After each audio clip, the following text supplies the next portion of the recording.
और इस तरह का मामला सामने में आएगा बंगाल में, तो बिहार में भी हम लोग रोकने का काम करेंगे।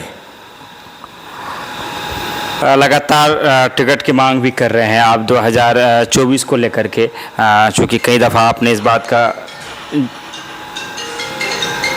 लोकसभा चुनाव नज़दीक है और लगातार आप टिकट की मांग भी कर रहे थे और कर भी रहे हैं। मैं चाहूँगा कि उस सवाल को पुनः एक बार आपसे किया जाए, उस मांग में आप कायम है या पीछे हट रहे हैं? मैं मांग नहीं कर रहा हूं, मैं दावेदारी पेश किया हूं और कांग्रेस का टिकट मुझे मिलेगा, क्योंकि जो क्षेत्र का आवाज है, क्षेत्र का एक ही मांग है कि इंडिया गठबंधन में जो कांग्रेस का टिकट मिले वो किसी दूसरे को मिले। जावेद साहब का खिलाफ में पूरा माहौल है।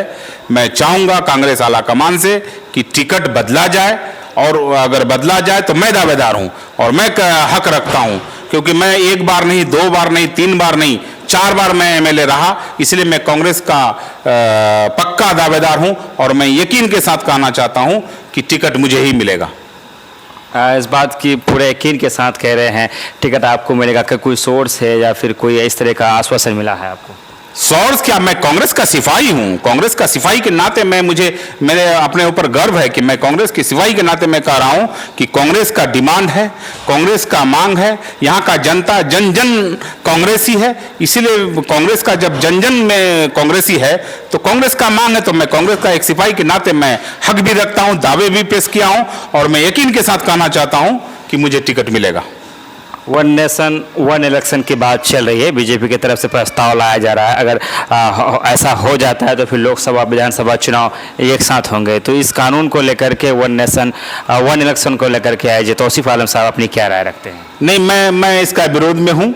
वह इसलिए विरोध में हूँ कि आप एक ही इसमें एमएलए और एमपी को घसीटेंगे, ये ना पॉसिबल है, ना आप कर पाएंगे। और इस तरह का होता है तो करोड़ों करोड़ रुपया का बोझ फिर भारत में पड़ जाएगा, हिंदुस्तान पर पड़ जाएगा, इंडिया पर पड़ जाएगा। इसका देनदार कौन होगा?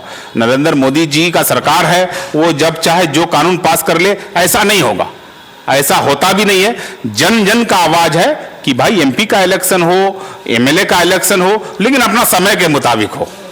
कुछ दिन पहले आपने मीडिया के सामने अपनी बातों को रखा था कि ऑल इंडिया मजलिस इत्तेहादुल मुस्लिमीन को भी इंडिया गठबंधन जगह मिलना चाहिए, लेकिन ये हुआ तो नहीं। लेकिन अब थर्ड फ्रंट बनाने की इंडिया एनडीए के बाद एक तीसरा मोर्चा बनाने की तैयारी चल रही है और बहुत जल्द शायद इस पर बहुत ऐसी पार्टियां जिसे ना तो एनडीए ने जगह दिया है ना इंडिया गठबंधन, वो तीसरा मोर्चा बनाएंगे। इसको लेकर मैं आज भी कह रहा हूं कि ओवैसी साहब को, बदरुद्दीन अजमल साहब को, मायावती जी को, चंद्रशेखर जी को इंडिया गठबंधन का हिस्सा बनाया जाए।